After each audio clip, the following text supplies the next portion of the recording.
There are over 525 signatures of Venice residents, and the petition requests that the city implement resident overnight parking restrictions on those block segments in Venice where 2/3 of residents have already submitted city-approved petitions for these restrictions, and that the city issue permits to residents in these restricted areas. The petition was generated in a new online format that allowed residents to make comments about the RV camper situation. I would urge you to take a look at their comments, which speak to the severity of this problem and the resident concern about it. Our community is overwhelmed by over 200 RVs and campers 24/7 for weeks at a time.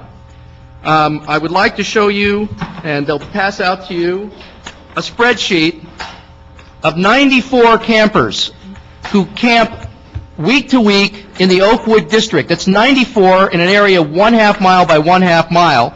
I can pass a map around showing you this is only 1/8 of the footprint of Venice. So we anticipate that there are probably a lot more than 200 were they all to be tracked the way this tracking has been done, of 94 campers that are there constantly.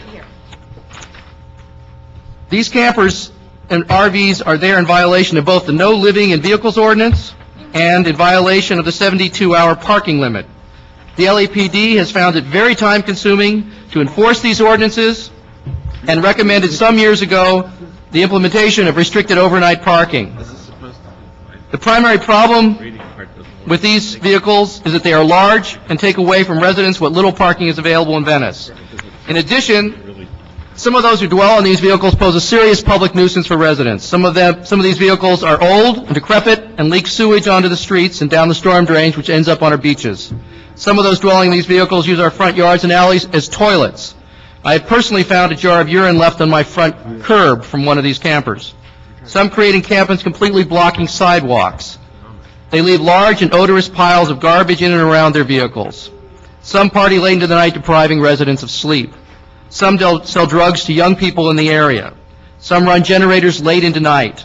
Some actually run... You can hold the time, because I want to make sure everybody from the sides get it. Okay, I'm almost done. Okay. To come to the point of the petition, as you probably know, the Coastal Commission denied the city's application for coastal development permits for the overnight parking districts in Venice.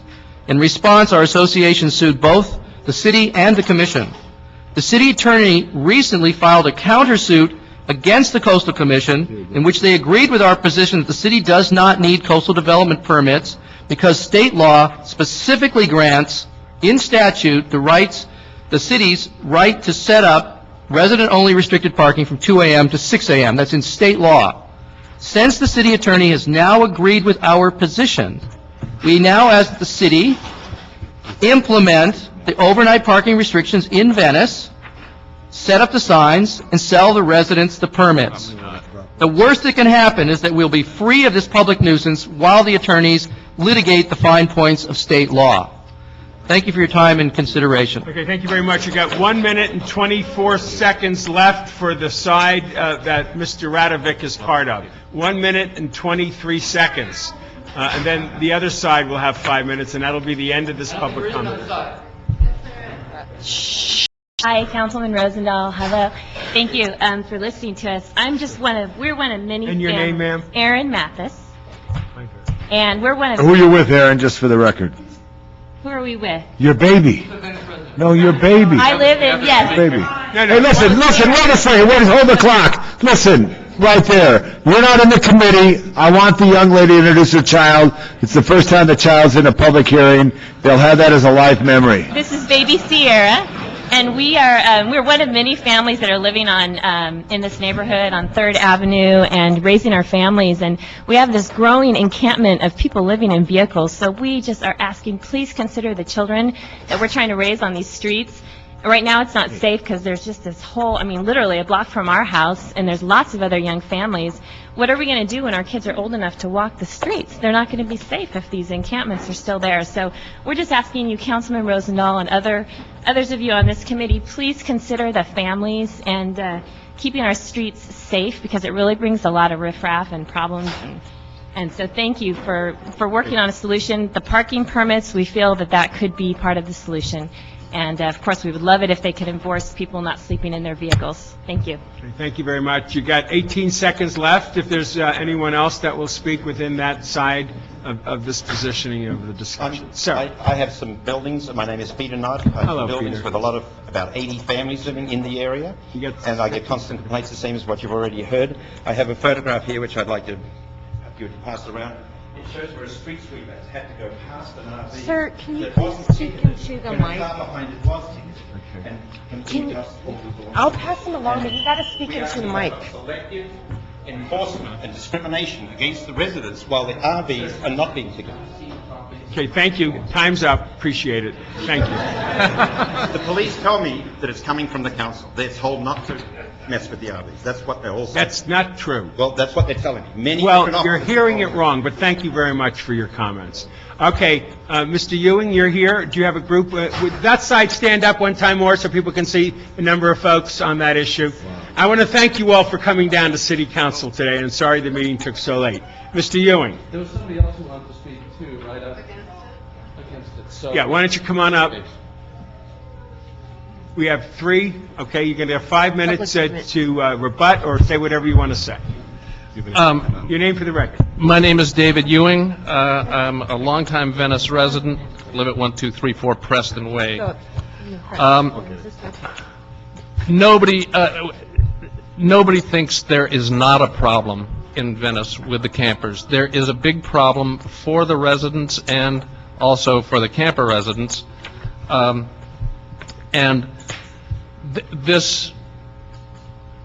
a little surprised here. The VSA filed a suit against the Coastal Commission. Fine. They included the city as defendant or party in interest as a negotiating ploy, I guess. They did get the city attorney to file a cross complaint asking the judge to clarify who does have jurisdiction here. Why are we going ahead with something that's headed to court?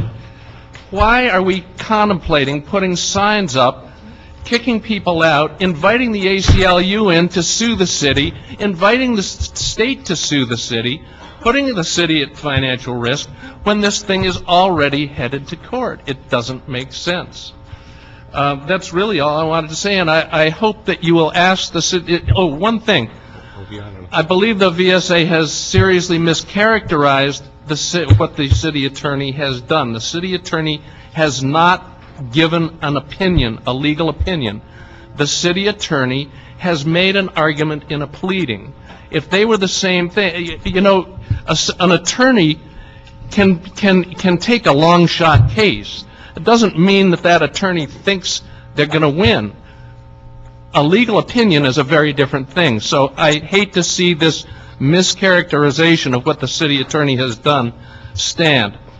Thank you very much. That's Thank it. you. Appreciate it. Okay, my name is Holly Mosher. I've been a resident of Venice for 8 years. I own 2 properties. And I live very close to where all the RVs live. I've never had any parking problems. Also, I find this is a waste of the city's money. I read in the paper that $75,000 of our taxpayer money was spent to expedite this. And then I went to some of the coastal commissions. We're wasting a lot of state money when the state is in bankruptcy, and I find this very wasteful and a very selfish issue when it really doesn't affect that many people. From 2 a.m. to 6 a.m., most people are not trying to find parking. So for those people that are, it's not really going to clear the streets necessarily. And there are 2 ordinances, as Mark stated, already on the books that are just not being enforced. The 72-hour rule of no parking, and I'm sorry, I don't know the other ordinance, but he said there's 2, they're not being enforced. Why are we going to have to pay yearly fees to park on our streets? I have guests continually. At least once a year I have a party. Do I have to, people who are drinking, you're encouraging drinking and driving if they can't stay overnight, leave their car on the street. Thank you. I appreciate your comments. Yes, ma'am. Yeah, my name is Heather Goodwin. I'm a resident of Venice for 8 years. I'm a 4th-generation Angelian. I find this is an attack on community residents and visitors alike. Not only is this an attack on resident income by forcing us to pay an annual fee to park when most of us actually don't have driveways or garages, so parking, like for me on the street, is my only option, as most of other residents there. So more fees and fines just don't make sense, as well as all the like logistics of having to get permits and getting permits for friends and coming down here and blah, blah, blah. So it also discriminates against those who work from home. This is a duplicate law really against the 72-hour. Taking vacation time is already a hassle.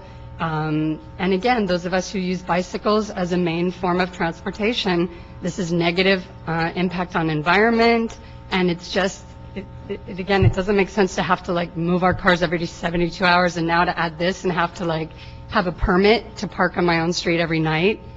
And I've got street sweeping, moving my car every, 2 days a week. It's like one more thing to have to remember. If I forget to put the permit up, now I'm getting penalized again for things that, are in my community. So, in closing, I just wanted to say that the permit for overnight parking from 2 a.m. to 6 a.m. is worthless, and residents could benefit from this law are very few. Thank you. I have one more comment since we have 15 seconds. As an artist, Venice is known as an artist community. We often collaborate with people from outside of our district and work at night. Musicians, filmmakers, everything. I don't think the Doors would have created the music they created in Venice with this rule. Okay, well, thank you. And I want to thank both sides for presenting their points of view on an issue that is not an easy resolvable. There'll be a lot more forums over the next 6 months to a year before anything is going to be resolved on these issues. The Housing Committee of the City Council, sometime in the new year, will hold hearings, and folks from Eugene, Oregon, and from Santa Barbara will come down. There'll be more discussions. Everybody's invited to participate in these processes. The comments about oversized vehicles, we are tightening up that piece of legislation, and we're going to implement that. And we're going to also, if some of you might have noticed, police have been chalking cars, and if they're there more than 72 hours after they get the chalk, cars have been towed in the last period of time. So I appreciate everybody coming here, to be continued at another time. Thank you. All those in public comment to do with the car and camper issue, thank you very much. Mr. Rosendahl, this is for the file, so I'm going to ask Chair to give it to you. Officially, let's put this in the file. I looked at those photos, and obviously, they raised lots of concerns. And I just want to let you know, in my district, I had a challenge like this, and it did help when they restricted the parking. It also helped to push people to areas such as PATH and other agencies that try to help people that are not as fortunate as you or I. Okay. But also know this, for those who don't know, if they're interested in knowing this, is that everything east of Lincoln Boulevard in the 11th District and throughout the entire city has restricted parking opportunities for citizens there. We did take this process through the Coastal Commission with the hope that they would give us that opportunity. They shot us down. Now we're looking at ways in which we can find locations that work. And of course, if they don't work, they aren't going to be. Where people in cars and campers might be able to live in a civilized way with bathroom facilities. We're looking at the Fire Station 5 near LAX and working with the firefighters there. Right now we're looking at the Police Academy on Manchester and their parking lot, if we can get some support and cooperation from the police. Other people are suggesting other locations. The Westchester Neighborhood Council approved the concept for parents with children, that they could be in one of these kinds of spots. It's a work in progress. I say to my Venice constituents, help me find locations in Venice that work for the community in Venice that could also be part of the solution. The real solution is to find solutions rather than just kicking these people around this great city in the Southland. Thank you all for coming for that. That's the end of that public comment. Those who are here for public comment on anything else, would you stand if it's public comment? Other than bicycle issues. Other than bicycle issues. Is this bicycle? Okay. Tommy gave me a good point. Now, if you don't mind, those who stood for bicycle issues, do you mind going after the various other bicycle things, or do you want to go quickly on this now? Afterwards. Is that all right as a group?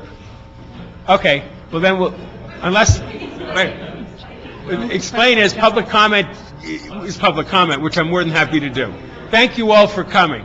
And you could come up now if you want, or you can let the process with everybody else in the room continue and going forward. Our good doctor here wants to, if you speak... Mr. Chair, I want to participate as long as I can in this meeting. Yes. There's other meetings in the city that I must attend to. No. I'd like to get to the business at hand. So be it. Okay. Colleague, if that's the will, Okay. we're going to just Thank take you, the rest Mr. of the Chair. public comment, I apologize, and put it on the side, because I don't want to lose Mr. Labange before, we get into the substantive issues that we have on the agenda. Okay, Madam Clerk. Item number 1 is the Department of City Planning and Department of DOT report relative to the bicycle plan update. Okay. What we did with this, if I'm right, is this where the questions are for me? Okay. I had asked a couple of cyclists who met with me last week, Mr. Boaks or Box, where is he? Over there, okay, and Mr. Thompson, okay. They met with me, folks, cyclists, and they wanted to have a bunch of questions answered by staff. And we thought it would be better if the staff got the questions on Monday, so they don't have to say on Wednesday, we'll report back. So they've been given an opportunity to see these questions. So I'm just going to go down the questions prepared and get your comments on these various questions. Please introduce yourself for the record. We'd spend 5 minutes doing a little introduction, overview of the plan, and then get to the questions. Great. Go for it. Jane Blumenfeld from the City Planning Department, and with me are Jordan Turner from the Planning Department and Michelle Mowry from Department of Transportation. We've all been working on the bike plan. Even though this is not the hearing for the bike plan, to be clear, we wanted to give an overview just so people have a sense of what the bike plan is and the status of what it is now. And we've been working for about a year and a half on it. And right now we are taking comments. People have seen a draft plan, the first draft plan of the bike plan, which means the maps with routes on them and a series of policies and programs and goals. We're taking comments right now to January the 8th. When January 8th comes, we'll be preparing a revised plan, taking in all the comments. There's been well over 1,000. We have cataloged every comment. We have mapped every route change and suggestion, and we will revise the plan per all those comments. We'll release a revised plan, give people around 2 months to review the revised plan, and then we'll have public hearings to hear comments on the revisions. Hopefully we've addressed most of the issues, or many of them. And then we'll have a public hearing on those to hear the comments, and then subsequently go to the Planning Commission. Planning Commission will act on the draft plan. It will go to this committee and the Planning Committee and the full City Council. Okay, saying that, what's your time frame? When we'll finally have something done? We have something done. We have a draft plan now. The finished product.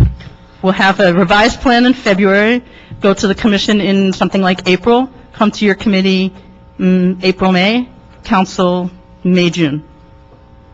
And we'll have a final So the bike goal plan. is by the end of June, if I'm hearing this correct, we will have a plan that there'll be a bicycle plan. kumbaya in the room, is what my expected. Right, yes. Okay, he's already kumbayaing, so he's there. Okay. One other thing before Jordan gives a brief overview is, and per our committee that we had in the Valley the other day, I wanted to just make sure everybody was aware that we're looking also at implementation of the bike plan, because I think we all recognize the goal of the bike plan is not to have a plan and a piece of paper somewhere, but to have bikeways throughout the city.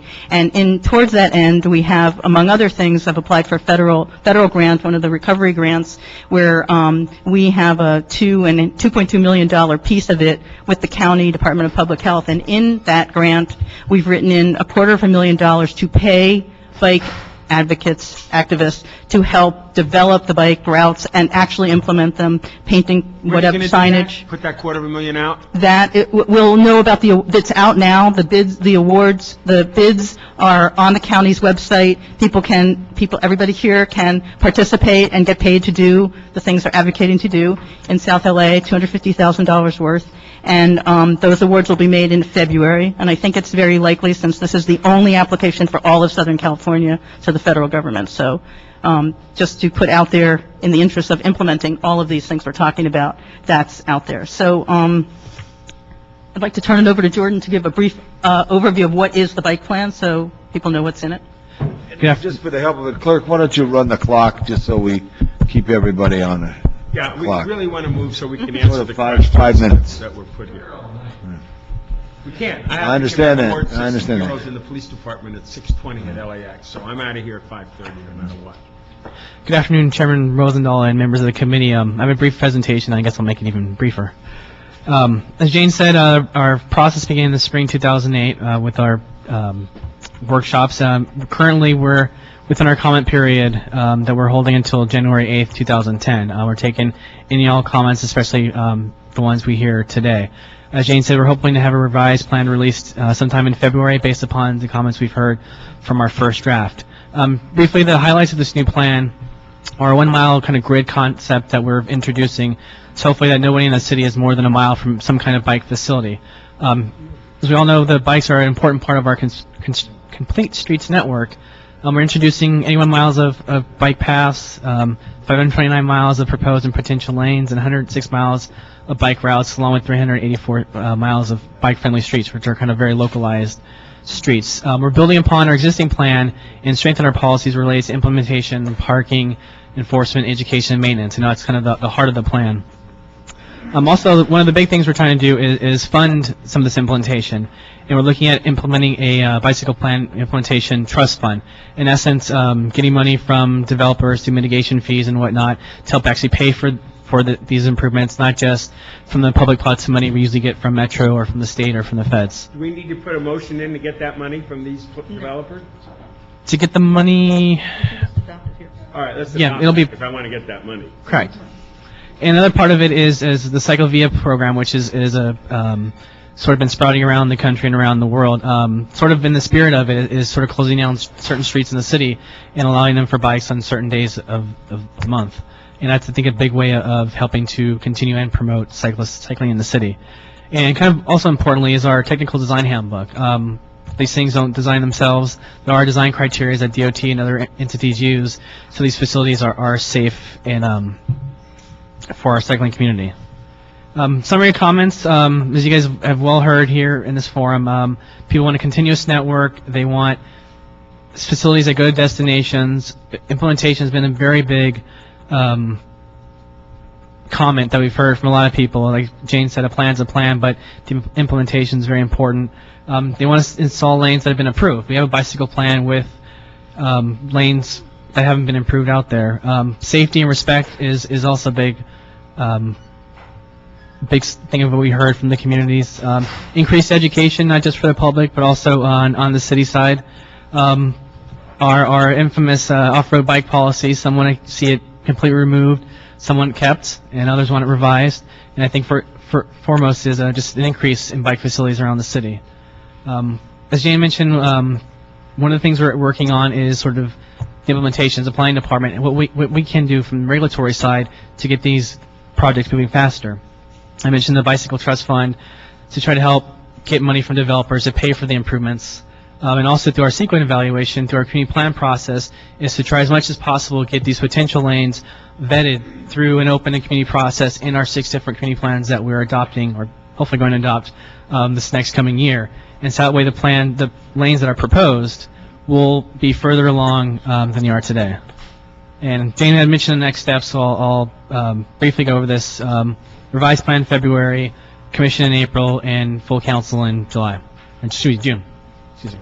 Okay. Is that it? That's it. Okay. Michelle? We're just here working on the plan and trying to move it forward. We hope to be adopted by June. It's a good plan. We have a lot of good things in there. It's not perfect. It won't solve all the problems in the city for bikes, but it will give us a really good roadmap to move over the next 5 years. Okay. Thank you very much for that presentation, staff. And now we have 10 questions here that we want answers to. And I will read them, and hopefully you have answers. First question is, from the scope of work to the contract, to the selection of the consultants, to the supervision of the consultants, to the final development and presentation of the draft bike plan, who is in charge and who is responsible for the draft bike plan? All of us, I guess. The plan, our bicycle plan is a part of our transportation element, which in turn is a part of the general plan. And with that responsibility for the entire general plan falls upon the planning department. Does that answer the question? Well, here, hold the thing. I think, Mr. Rosendahl, just so I let you know, because I think it's very important, all these plans, and they're real important. The planning department is responsible. Now, there's a procurement process anytime we hire anybody, which does take time. It's not something we're going to pick somebody out. There's a process, and there's an award type of contract, same with any type of thing. But I think that answers that question. But also, just to add, all the general plan elements, there's a housing element, there's a transportation element, there's a safety, they all, of course, Recreation involve element. the collaboration of different departments. The reason they have a planning department do that is because if a single-purpose department does a plan for that single purpose, there's not a good way to integrate the many competing So they're values. responsible for it. Do and we have goals. somebody here from the planning department? We are from the planning. You're the planning department. We are the planning. Two of you. And Michelle is from DOT. Yeah, we know that. So And- if the buck stops anywhere, who does it stop with, the three of you? Me. You're not Me. e-ripping, are you? Huh? Is that on the table here? So it's in January, then I need a person that I can count on, because they need It's the somebody. city planning department. You can, All right. we're responsible. City Planning Department, and if early retirement happens with some of the folks, which is going to happen over the next couple of months within our great city, we will identify whoever that person is, and that will be a person that people can make clear contact with, and none of this and that or whatever, where that issue can be constantly discussed. Second question, how is the drafting of the proposed plan funded? Who pays the consultants and the staff for the development of the draft bike plan, and where do the funds come from? What is the mandate for these funds, and what is the accountability? That's a big one. The project's funded through Transportation Development Act funds. We get 1/4%. The Department of Transportation oversees these funds. 1/4% are available for bicycles and pedestrian activities, from things from building pedestrian and ADA ramps to striping bike lanes to funding our bike safety program for children. So this is an eligible expense. We're spending $450,000. The bills come to DOT and we pay them. They go through planning to DOT. Third question, the proposed bike plans to add how many miles of bike lanes to the streets of Los Angeles? It was in Jordan's presentation. Yeah. We answered it in the presentation. Okay, Jordan, say it again. You got it in the plan.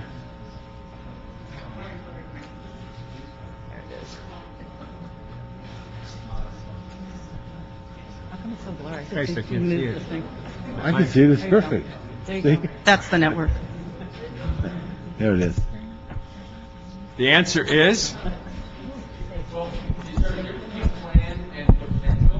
Yes.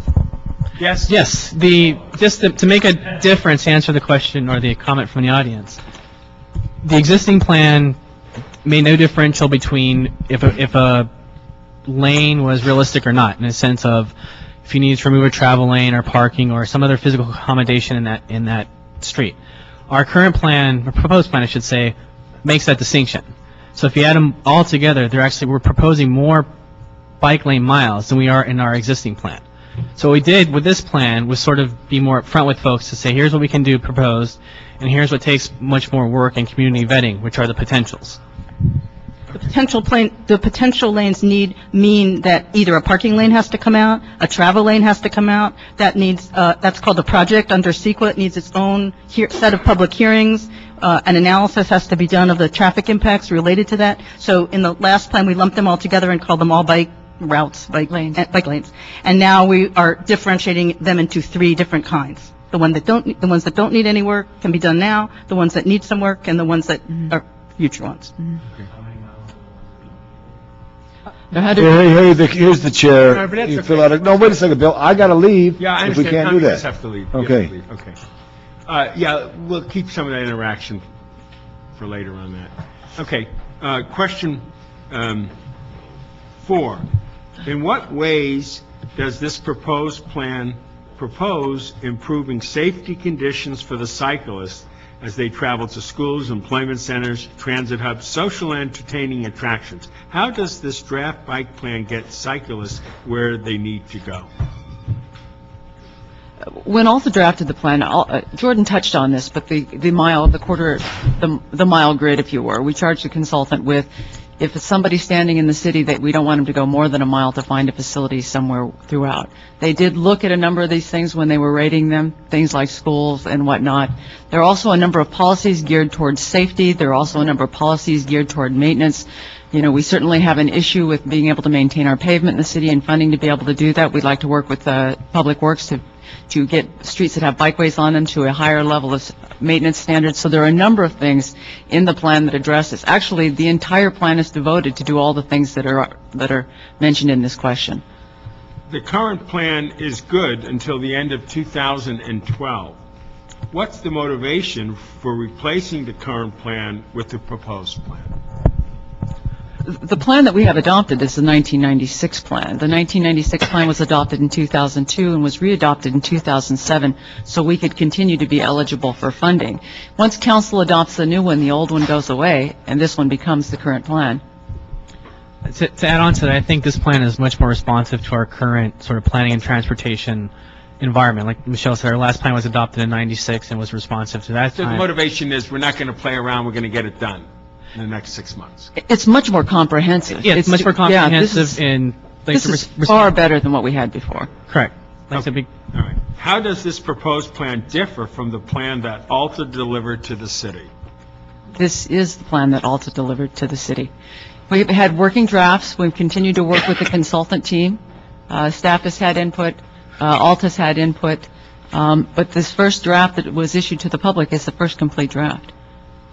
7, regarding the current plan and the proposed plan, what matrix measure the differences between the two? Will we use the Bikeway Quality Index, the BQI, and the cycle zone analysis, the CZA, that our consultant Alta Planning used in Portland? Can we maybe have a consultant from Alta is here? Maybe, I think he'd be best answering that question. Please, come on up to the mic.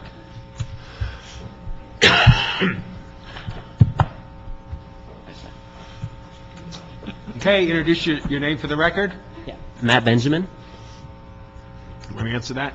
Yeah, I guess the short answer is that it wasn't in our scope of work to do those analyses. I think when the scope was being drafted, in fact, it was before we had even developed those tools completely. They were still in process.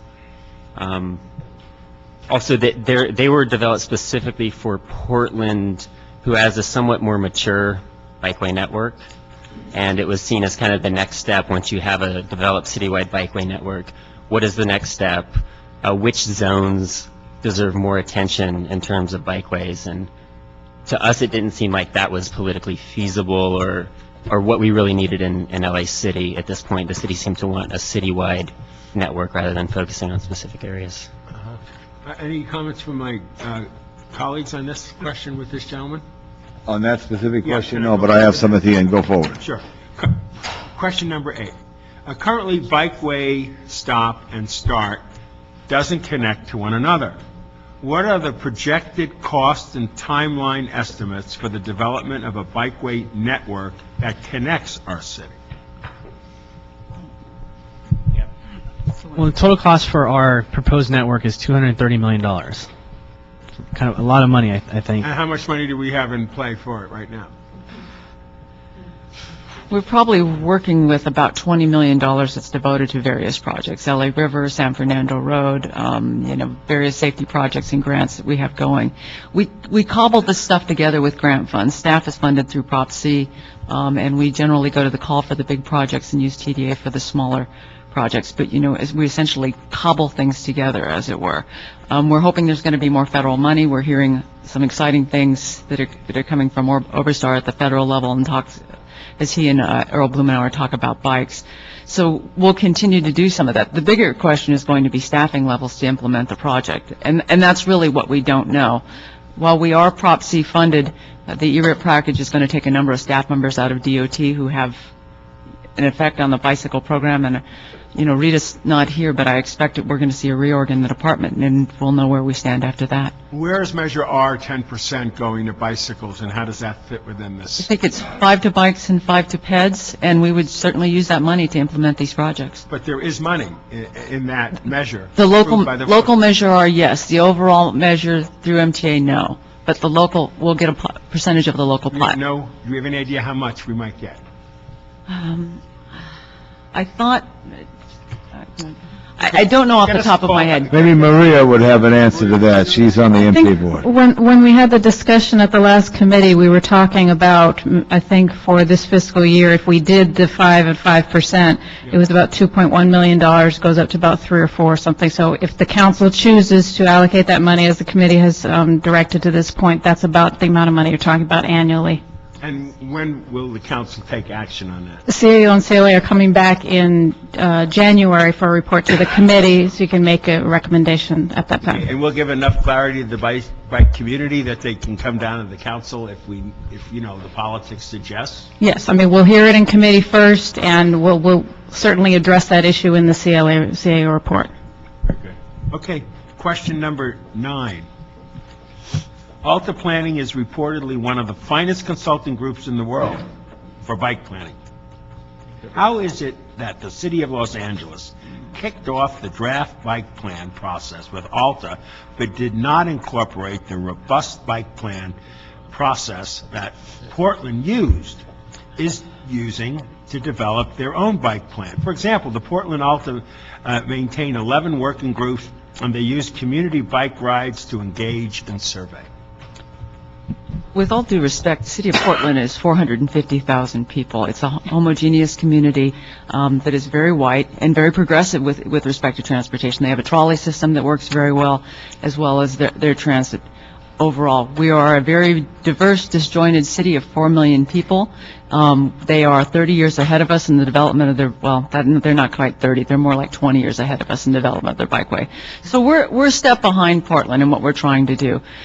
Granted, several of us would like to see a lot of changes in the city happen very quickly, but again, we have a very diverse city with a lot of needs.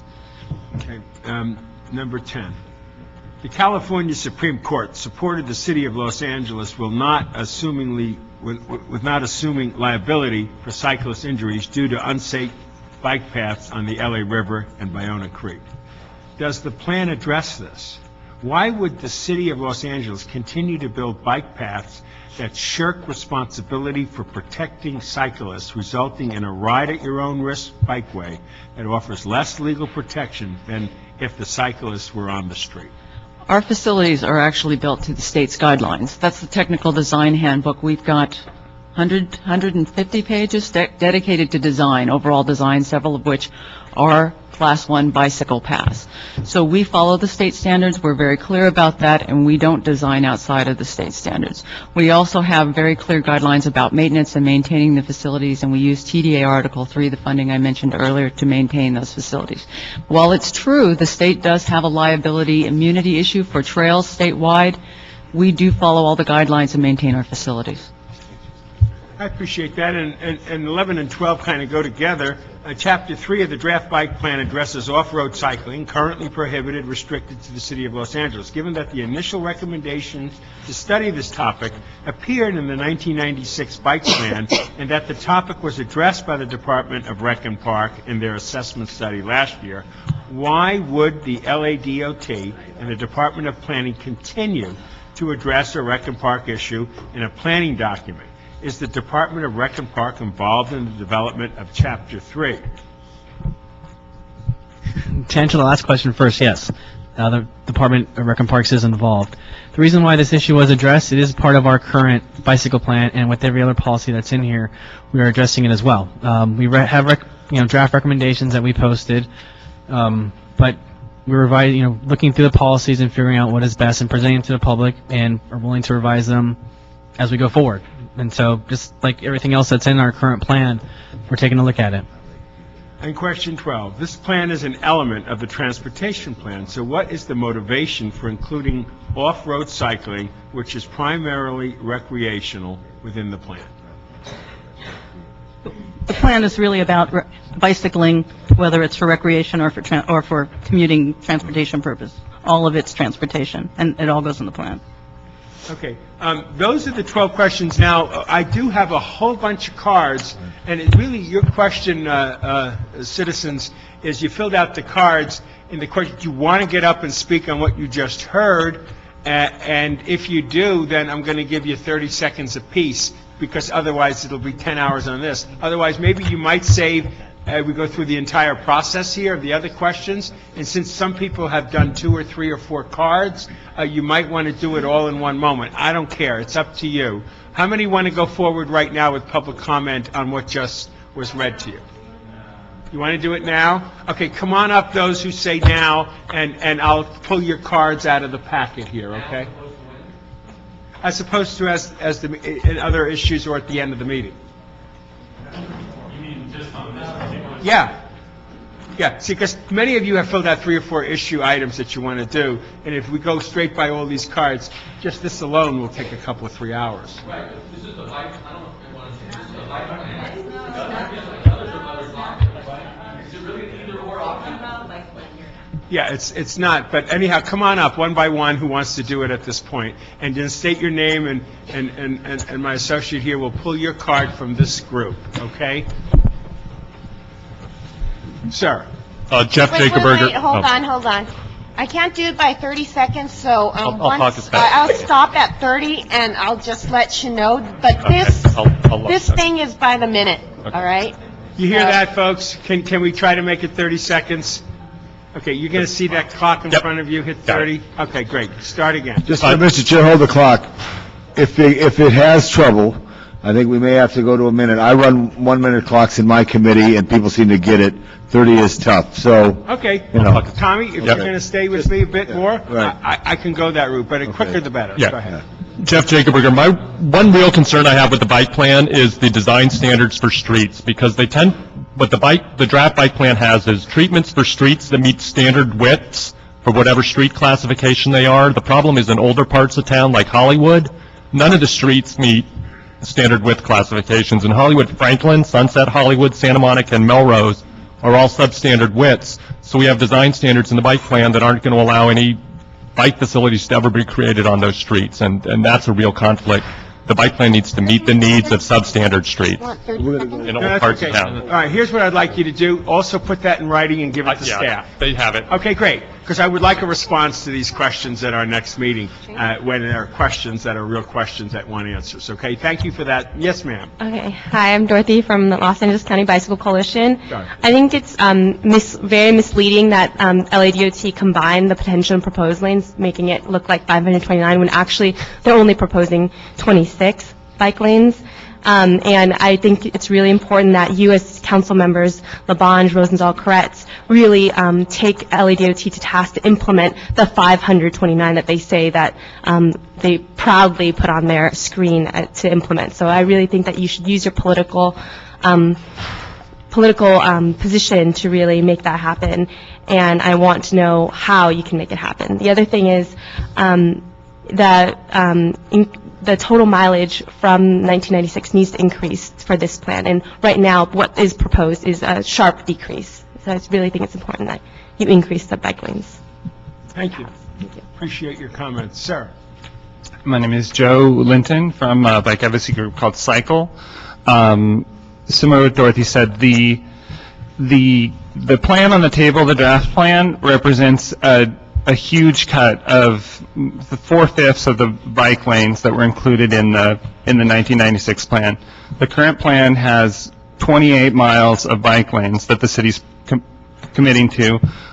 Lots of bike lanes in the existing plan that are very feasible, including streets like Reseda Boulevard that have plenty of space, have been put into the category of potential, which says we're not going to do them unless we widen the street or take away parking.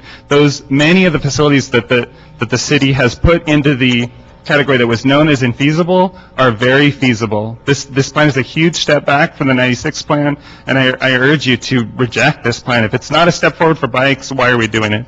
Okay. Do me a favor, stay engaged until the plan comes out as a plan, and make sure that it adds, where you're coming from. We'll be there. Please. Hi, I'm Allison Manis from the LA County Bicycle Coalition. Hi, Allison. And I just wanted to reiterate that there does need to be an increase in bike lane mileage in this current plan, which there is a decrease.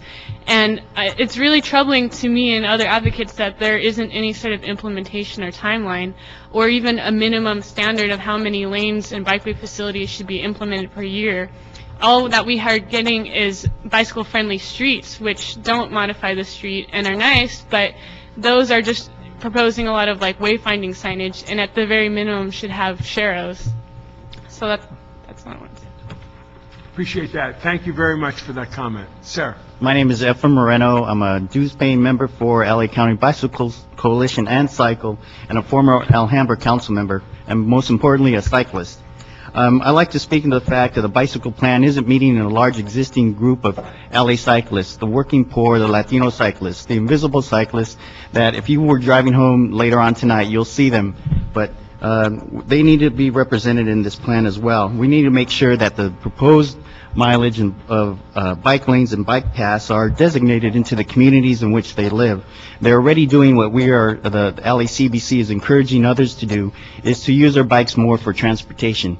Let's give them the infrastructure so they can continue doing that, and for other residents to join in as well. Thank you. Thank you very much, sir. Appreciate it. Hi, my name is Faramars Nabevi. I'm a resident of the San Fernando Valley, and I'm here to speak on an issue that is related to the Bicycle Master Plan, and that is transportation facilities within the city of Los Angeles that fall within the Los Angeles County Metropolitan Transportation Authority.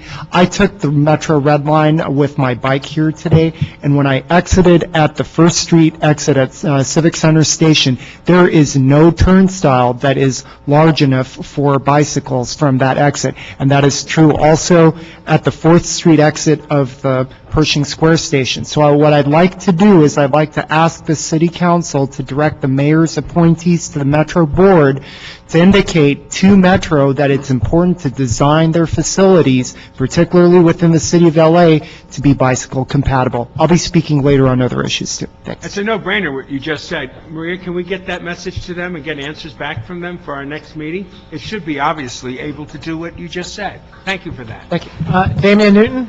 I'm from the 5th Councilmanic District. A couple quick things on the 526 miles of proposed versus potential bike lanes that we're discussing. No one in this room thinks we're going to get 526 miles of bike lanes, but at the same time, no one thinks 26 miles is enough.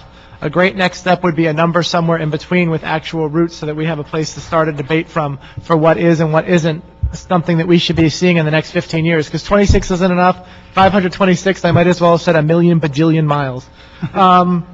Another real quick thing. Oh, you asked why the public outreach for this plan wasn't similar to the ones in Portland, and one of the reasons given was that Portland's only 450,000 people, and we're 4.5 million people, so that didn't quite jive to me as a good reason. I understand that Portland is well ahead of us in some aspects of bike planning, but that they have less people doesn't seem to be a good reason to hold more that they held more public outreach. Right. When you add that up, that's 8 times, and maybe there should be 8 times more meetings here. I understand your point. Okay, staff, please, with all these questions and comments about going from 20-something to this, to that, to whatever, please address that as we go forward with the bike plan. And consider what you're hearing today as part of the process of modifying the existing bike plan. This is not just blowing off public comment. Please.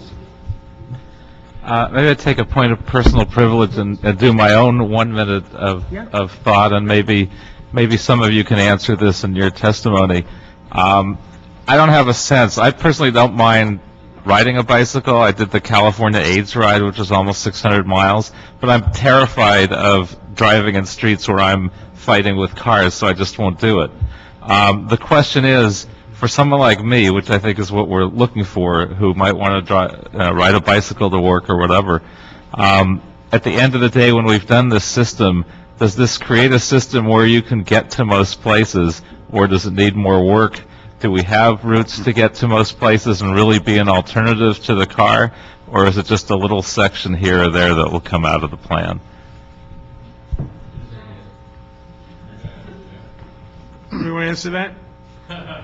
You're going to lose me, man. Okay. You know. We don't have to, but I'm just saying, as people come up, if you want to stick in 20 seconds of your thoughts on that, along with everything else, I'd appreciate it. Okay. Thank you for that personal privilege. Who is next in line?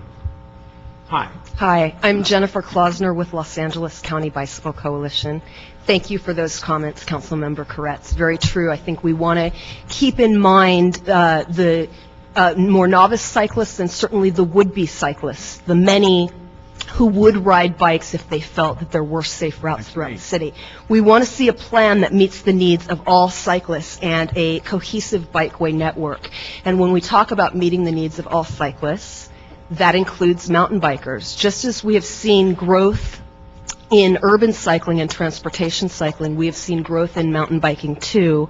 And I assure you that looking at opening trails within Los Angeles parks to mountain bikers does create transportation corridors. Councilmember Rosendahl, I live in your district. How do you think I get to the valley by bike? God only knows. I take the dirt trails because they're a good alternative to Sepulveda. They're a desirable alternative. Cool. So mountain biking is transportation. It creates corridors between neighborhoods. Thank you. Where do you live in the district? Brentwood. Okay, great. Thank you very much for your comments. Sir. I'm Jim Hasenauer. I'm a volunteer advocate for the International Mountain Bicycling Association. And I would reiterate Jen's point about the role of mountain biking in the plan. Every council office received a letter from the newly formed Equine Advisory Board asking to take Chapter 3 out of the plan. That was their first official action. It was disappointing, but not surprising. Mountain biking as bicycling should stay in the Los Angeles Bicycle Plan. It was in the 1996 plan. Mountain bike issues were in 2000, 2002, and 2007. The distinction between recreation and transportation has been totally played out and analyzed ever since Ice-T came in 1990. Nobody asks the person driving the Porsche if they're having a good time. When somebody's riding their bicycle, getting from one place to another and experiencing the trip on the way, like you can do on a bicycle as in no other means of transportation, that's transportation. It qualifies for funding. It's in the kind of scoping of this plan. Thank you. Okay, thank you. Appreciate that. Sir. My name is Ted Rogers. I write the blog Biking in LA. And Mr. Koretz, you have made a very good point. I'm an experienced cyclist. I'm very comfortable taking a lane on almost any street. There are some that I won't even ride on. My concern with this plan is that it needs to address the needs of beginning cyclists, people who don't have that level of skill that I have, and this plan does not do it. Now, the point that I came up here to make is that I question at times whether we're all actually wasting our time. The 1996 plan has not been implemented 13 years later. Most people will agree that this plan is a huge step back. There are a lot of streets that were in the 96 plan that are not in this plan.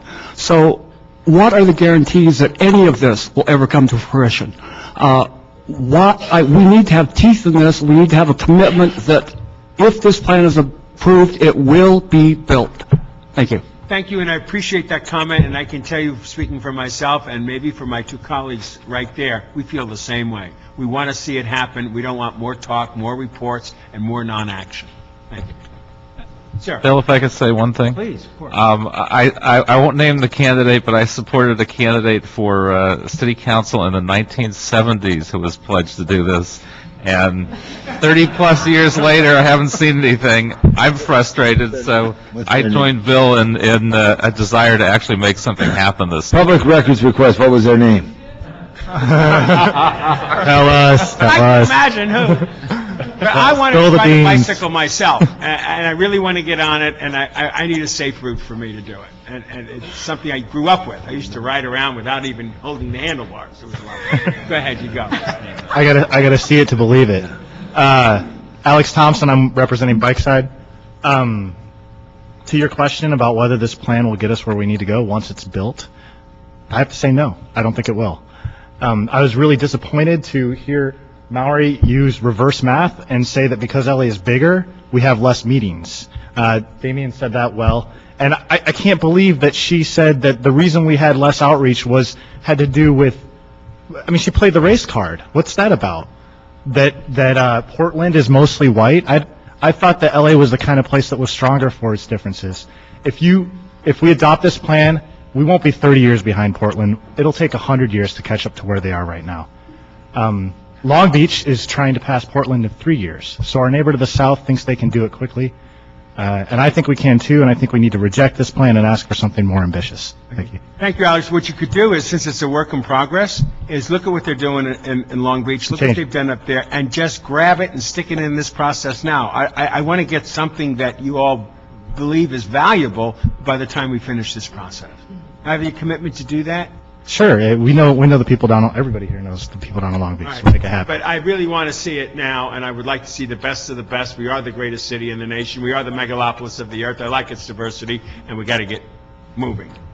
Yes, hi. All right, my name's Herbie Huff. I'm here to represent the students and staff of UCLA. Great. In the past 2 years, the number of employees who bike to UCLA has increased by 60%.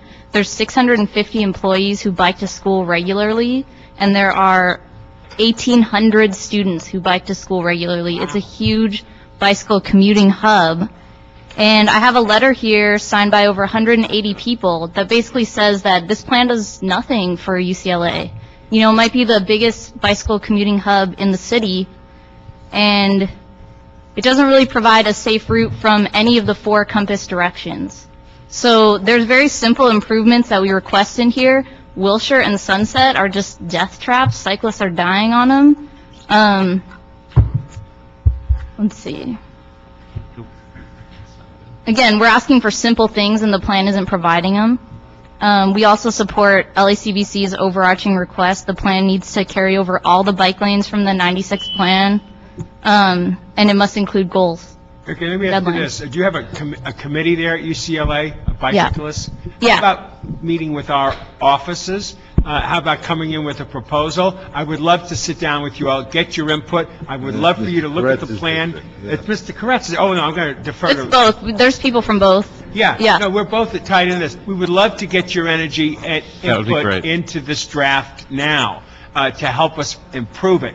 I would love if UCLA could assign a couple of student interns and give them credit for it to assist us and work with us on it. I challenge UCLA to assist. I met with your top guy, says, how can I help? This is something he can do to help us, and I'm sure Mr. Koretz and I would both be thrilled if some interns in the bicycling community at UCLA would work with our city staff and absolutely improve this program. Do I have a challenge? Do you think We accept. Thank you very much. And I'm thrilled to hear that so many people are already cycling at UCLA, where I went. I'm proud of it.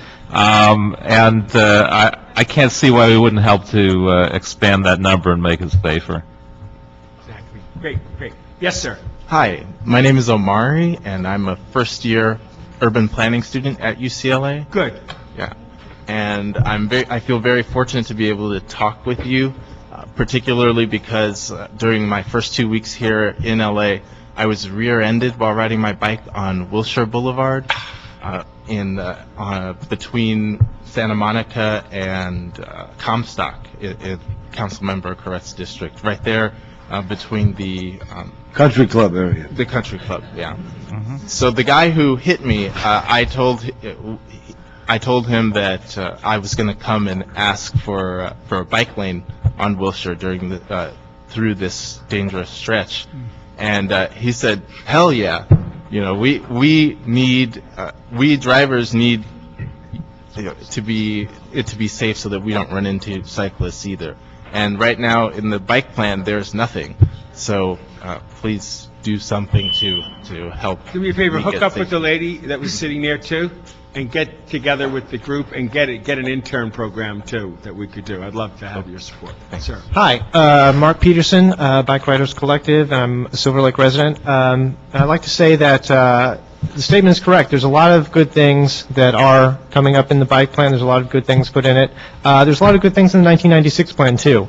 There's a lot of good things in the plans from the 70s as well. Here's the problem. None of these are being measured as to their effectiveness, and there are no dates or specific people to go to when these things don't get done. The Chicago plan has 5 miles of bike lane along Maple Avenue by December 2nd, 1997, whatever it is. We don't have any of that in here. And what happens is that these things, a lot of great words, a lot of great ideas that have never been implemented. When I questioned Michelle Mowry about it in the initial meetings, she told me that the bike counts, which I questioned her about, were not done because the department or the agency that was supposed to be working on them went out of business. So they just never got done. This is 1996. So it's unacceptable that a lot of development, hundreds of thousands of dollars, is going to developing a new plan. We already have one in place that has no metrics.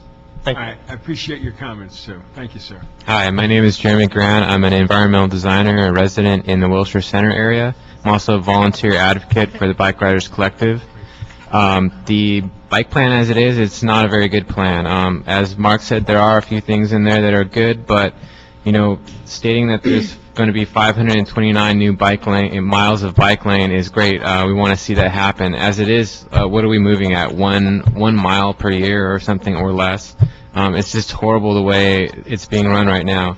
And to not have accountability and evaluation in the plan, to get something done and correctly, you need to look back on what you've done and do better. And if this plan isn't doing that, then it's not going to get anywhere.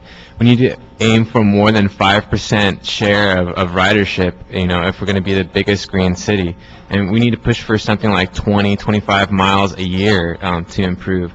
If we're going to make it to 2020, you guys agreed with the Kyoto Protocol. I mean, I need to stop, wearing this gas mask, Thank you. Yes, ma'am. My name is Nancy Box. I'm with the Bike Riders Collective and also Bike Side. I'm hearing years and years here at the Transportation Committee that the Bicycle Advisory the Bikeways Department is telling us how built out we are and how things are not feasible in LA because we're different than other cities are. Other cities like Budapest, Munich, Berlin, other European cities are thousands of years old, and they're building around castles, around rock mountains. They're building around tiny cobblestone streets, and we have so much room here. It's not possible that we cannot lead the world in the bicycle, invest in the world bicycling infrastructure. We have plenty of room. We have the power of the people. We have the cyclists. We have the weather. We have everything else. I think it's the Bikeways Department that does not want us to be the most ambitious bicycle city in the world, and I would like to discard of this bicycle plan and start from new because it does not help me as a woman to get on a bike and other women who would like to bicycle without special gear. I'm embarrassed because I know what Europe is like. I've been there many times. Yeah. It's unbelievable. What district do you live in?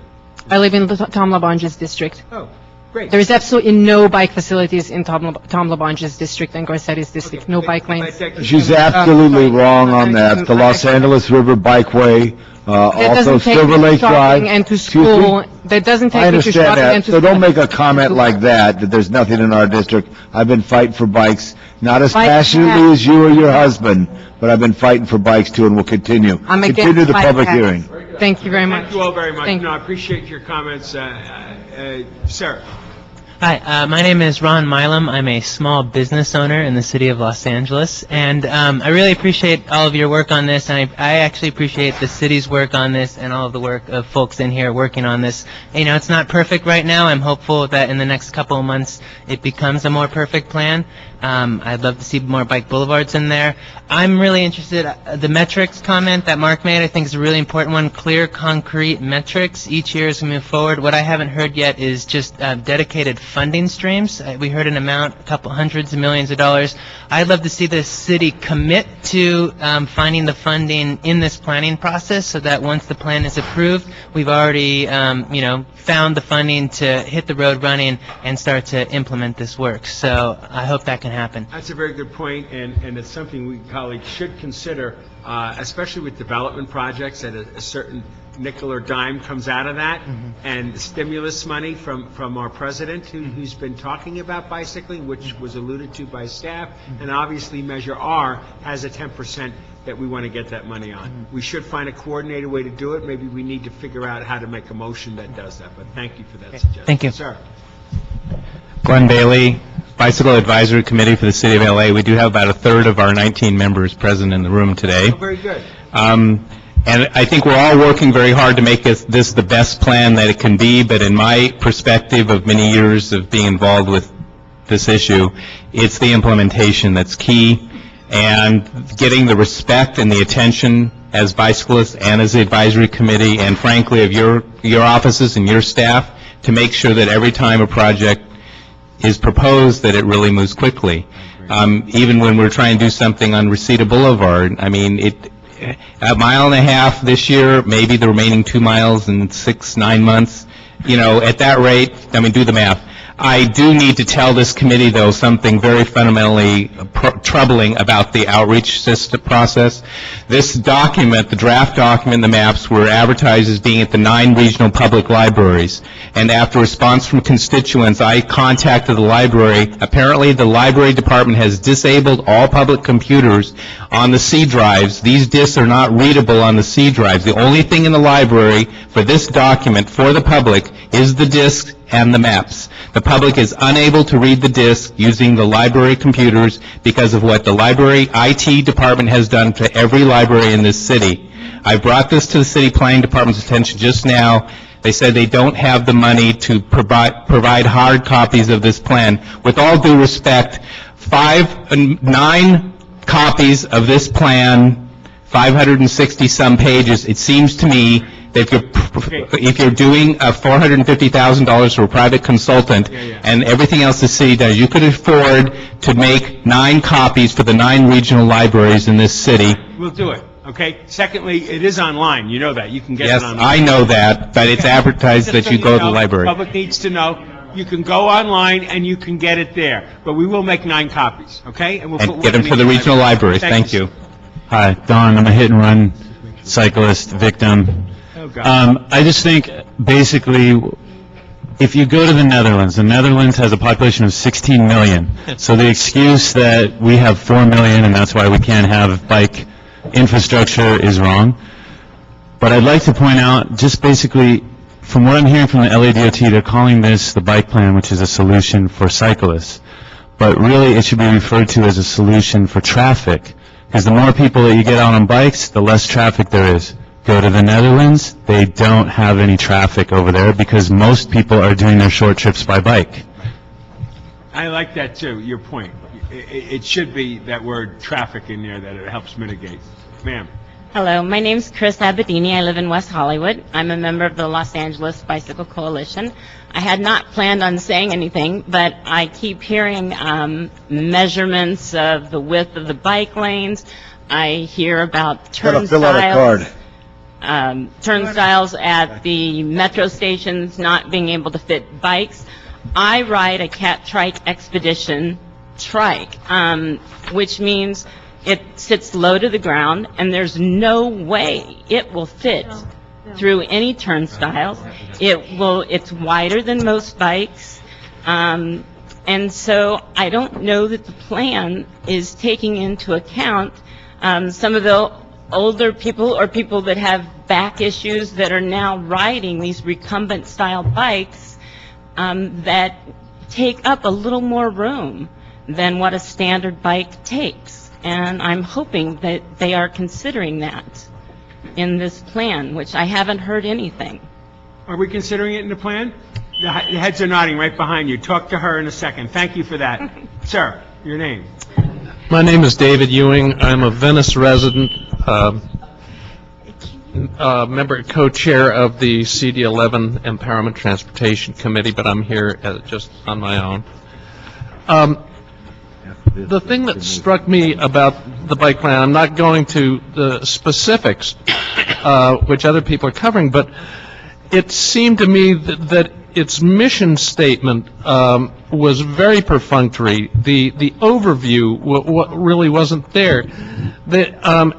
You have a big political problem here because you're in a room of advocates here, but a lot of Los Angeles says, well, bikes, they're making a lot of noise, but they're the tail that wags the dog. You know, we've got streets full of cars, everybody drives, and there are only a few bikes and so forth. So you really need to make a case. You really need, the bike plan needs to make a political case. Why are bikes important? How are bikes going to help reshape our city and move LA into the future? And I don't see that in the bike plan, and I hope it will gain some vision on the way. Find a way to make it happen, Tom. Yeah. Put it into the plan. It should be, obviously. Sir. Dr. Clyde Williams, El Sereno, Northeast LA, member of the LA 32 Neighborhood Council, and also Stop the 710, which we've already dealt with. We're looking at the multi-mode alternatives to freeways, one of which includes the San Fernando Road. Now, you were asking about who's in charge. Well, there it's DOT, DOE, and maybe Department of Planning. However, they have put forward a negative declaration, Bureau of Engineering has put forward a negative declaration saying that there's no impact upon the bicycle route, lane in Cypress Avenue, and the fact that the MTA largely confiscates that when they're doing their bus turnaround. So there's very little coordination between DOE, DOT, planning, and the MTA, which does have Measure R funds for highways. Thank you. Thank you, I appreciate your comments, sir. This is regarding the bike plan, isn't it? Yes, yeah, right. Okay. My name is Joseph Braille. I founded the Bike Oven. I also own a small business in CD1, the Fighting First, called the Flying Pigeon LA Bike Shop. And I'm here to address a very simple fact about a street. You have many of these same streets in your neighborhood.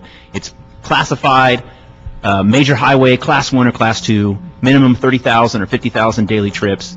And if you look at the traffic counts that DOT has collected over the last 10 years, Figueroa, 8,000 to 2,000 trips, less than the minimum 30,000 trips. The consultant for the city said, let's do some traffic calming.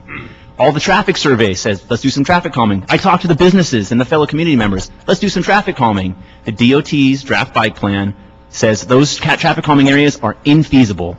Now, I don't know what it would take, an EIR, $1 million for Measure R, but please, let's not have this plan go forward when we've got the space, we've got the roadway, and we don't even have the car traffic that's going to be that affected. Let's just make these decisions. Let's just do it. It's just a little bit of pain on the ground. Okay, thank you for that comment. Sir. Sir, hi. My name is Jean-François Blanchette, and I'm a faculty at UCLA, and I'm also a bike commuter. Oh, good. You're going to help with the UCLA getting us... Yes, I'm also part of the UCLA Bike Coalition, and I would just like to note that universities should be leaders when it comes to sustainable transportation, and UCLA, unfortunately, does not exactly have a whole lot of leadership in that area. I this week was perusing through their sustainability plan, which includes their plan for becoming a green university, and it does not unfortunately mention in any way bikes. Wow. So their entire the second contributor to greenhouse gases is transportation, and the only plans they have is to increase car sharing and van pooling. There's not a single mention of biking in that plan. This right now we also have Westwood is probably the least lively university town I've ever seen in the U.S. because it mostly served as an access road between UCLA parking and the 405. Okay. That's what All right. Westwood I appreciate does. your comments, but you go back to UCLA and get them moving in that direction. There's And three or if four you talk to of you Chancellor here. Block, I I think you would, can do it. I think you can do it. Yeah. Sir. My name is Marco Leal. I'm with the South Bay Cruisers. I just successfully got the first Sharrows on Hermosa Avenue in Hermosa Beach. I'm king of the mountains this year, dead last, but I'm king of the mountains with Planet Ultra. I rode my bike from my house in Westchester to Vegas, my house to Santa Barbara, my house to San Diego. Wow. I want a Sharrow on PCH from Palisades to Seal Beach, from Westchester to Victorville, and from Westchester to Big Bear Lake, and Westchester to Dodgers Stadium and Angel Stadium. And as far as that bike sharing, I don't agree with it. It's a big waste, and that's about it. Thank you very much. Sir. Stephen Box from the Bike Riders Collective. There's been a lot of talk today in the presentation on the bike plan and in the comments from the community with regards to infrastructure, but little has been said about some of the other elements that are equally important, and in fact, I might suggest might be even more important.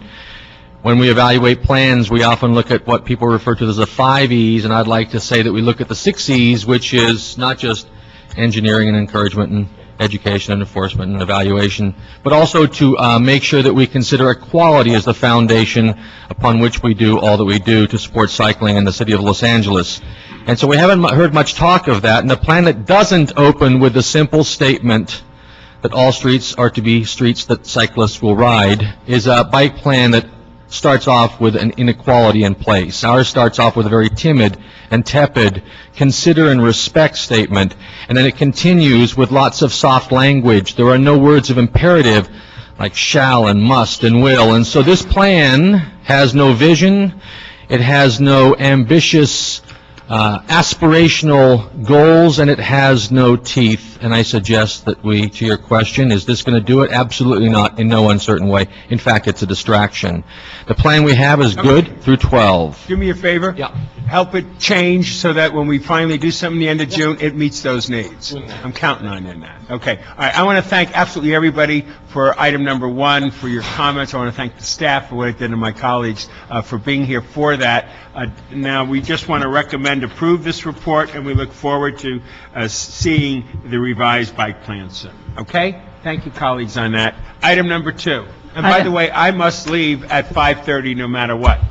Okay, so we're Mr. gonna Chair, end the Mr. meeting. Chair, I'm leaving now. I know you, and thank I you want to so thank much. everybody for their public comment on this, and thank the staff. Thank you. Thank you very much, Mr. LeBon. Give him a round of applause. He had to be somewhere else. And Mr. Koretz has to step out for 10 minutes. He has something else he has to do, so it's going to be with me, but it's recorded, it's on the record. The second item is a very serious issue, so let's take a deep breath and let's get right to that now. I'm sorry, which item was that? Item number 2. Item number 2 is a Han Rosendahl Reyes motion about to the LAPD to report on recent bike incidents and conflicts between bicyclists and motorists. Okay, now, I don't know if anybody heard that, but the bottom line is, we're looking at item number 2. That's Han Rosendahl Reyes, no? Okay, this is a report, folks, of the police department on recent bicycle incidents and conflicts between bicyclists and motorists. Just to refresh some of your memories, we were in the valley one day. I don't know how long ago that was, Maria. It might have been about a year ago. Pardon me? May 1st. And most of us were in shock after what we had heard. I had asked when we were in committee under Ms. Gruhl's leadership for a report back on what the real story was. Frankly, we weren't too sure what it was, and that's why we brought it back up to get some real clarity about what went down, what is going on, and where we are. So I appreciate this on the agenda. Please, introduce yourselves and let's go forward. I'm Commander Jeffrey Greer from Los Angeles Police Department. I have with me Captain Greg Allen and Sergeant Donna Cox. Donna's from Training Division, and Captain Allen is part of OO. You mentioned a May 1st incident, a May incident. He was talking about the council meeting where we heard about the incident, so it was previous. Oh, okay, is that the April 24th incident? Probably. Yeah. Is that the one with the Hummer? Yes, Yeah. yes. There was a report that the Los Angeles Police Department is completing. That report has not gone through the approval cycle. So I'm just going to give a verbal on some of these issues, as well When as... will the approval cycle be finished and we get a report?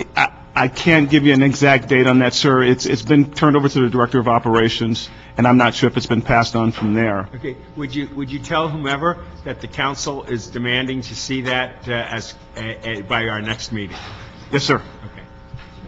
Okay. Looking at the April 24th incident, there's a traffic collision between a Hummer and a cyclist in downtown Los Angeles.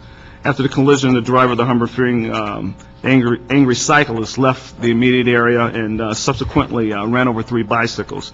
As a result of that, there were some concerns about a central traffic officer, his response to that particular situation. He made a traffic stop.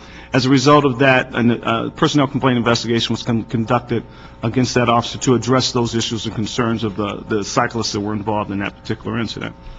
Another incident occurred on July 4th.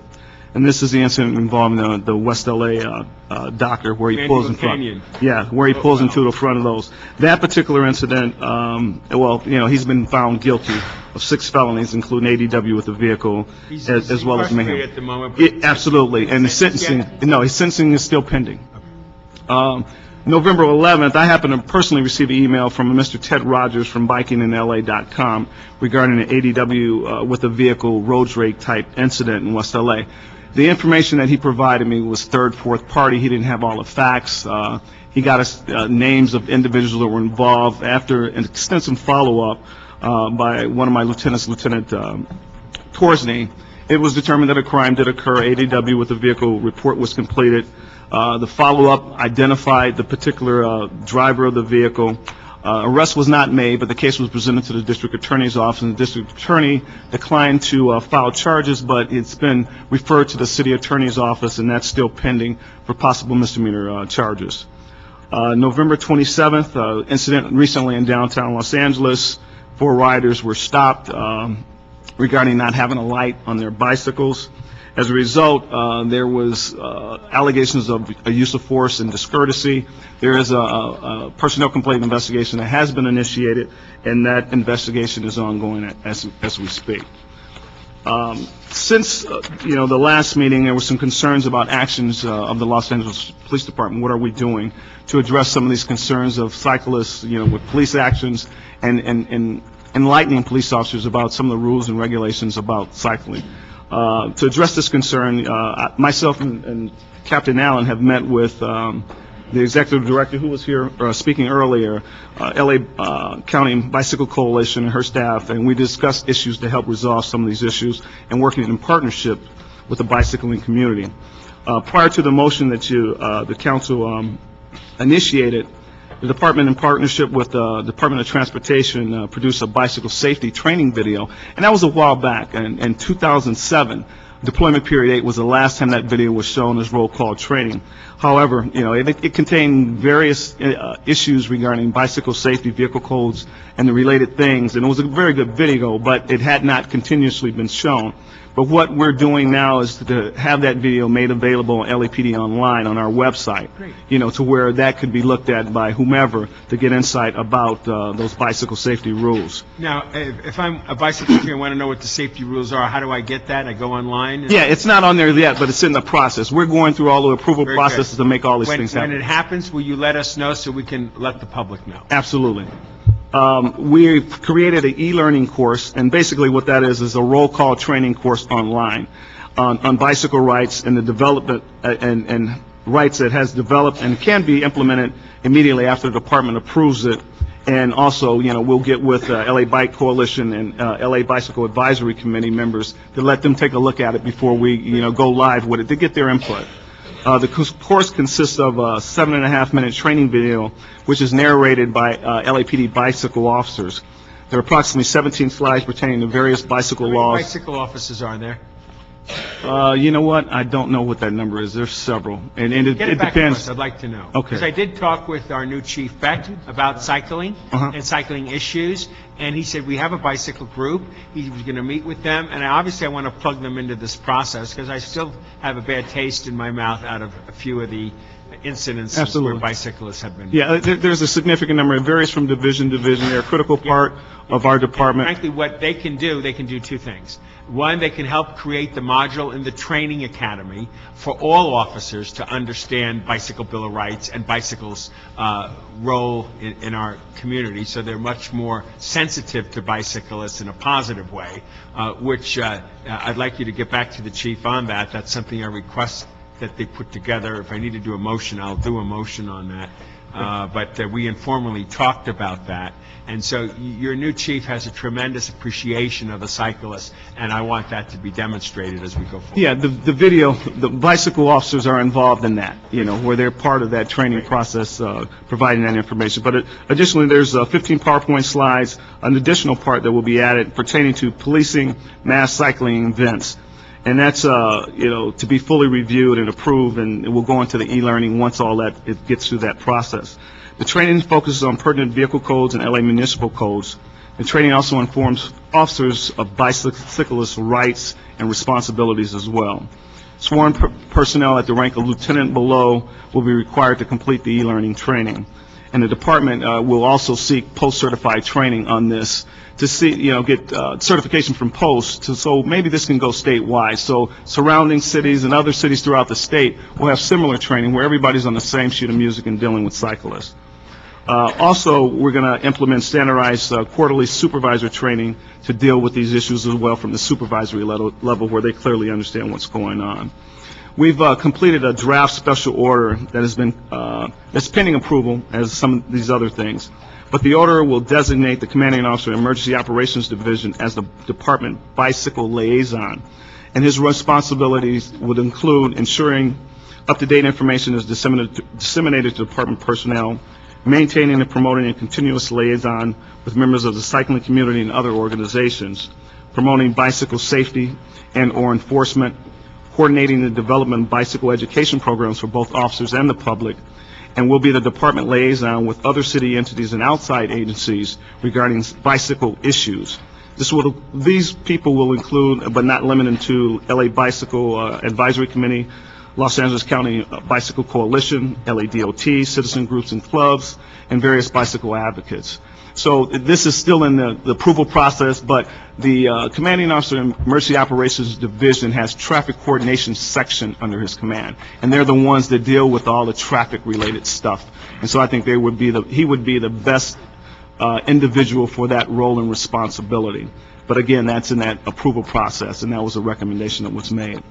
Our evaluation and administration section of Office of Operation is monitoring various websites and notifies commanding officers of planned bicycle group rides that may require police service, so they can front load things. They have an idea of what's going on, where you don't get that panic state, when you see several cyclists. And this will provide commanding officers with an opportunity to ensure that the field officers are properly trained and prepared to address situations that might come about as a result of these large rides. The intent is to ensure safety of the cyclists, the motors, and the general public. Also, the Los Angeles bicycle plan that was discussed there, we have a role and responsibility in that part, and we're moving forward to complete the action items that are related to the police department. First and foremost was the action item to deal with training of officers about bicyclists' rights and responsibility, and that's in the process now. There's other action items that deal with enforcement and capturing that statistical data. And so those are things that we'll be doing as well. And the bicycle liaison person, he'll be responsible for coordinating those kind of activities. One of the things that came up in a community meeting, Chief Beck indicated that Andre Dawson was going to be the bicycle coordinator. Oh, great. But, however, he's no longer going to do that. And the thing was... What I think is great is that the chief is actually appointing somebody. That's absolutely. I don't know these people. Yeah, and no, absolutely. That was a good thing, good gesture on his behalf. Andre Dawson is part of community relations out of the chief's office. He's a community advocate. I mean, he's really involved. However, with the new position that we're creating with EOD, someone with the expertise and knowledge in dealing with these kind of things. And so Andre Dawson is basically dealing with, community relations related thing. If something from the community is related, he needs to be contacted, feel free to do so. But bike related issues, do not directly contact him on those issues because he's out of the loop on that. And that was something that Chief Beck was going to implement. However, a process was already in place that he wasn't aware of. Okay, great. Yeah, but, those things are being moved forward, and hopefully these things will be implemented and improved in the very near future.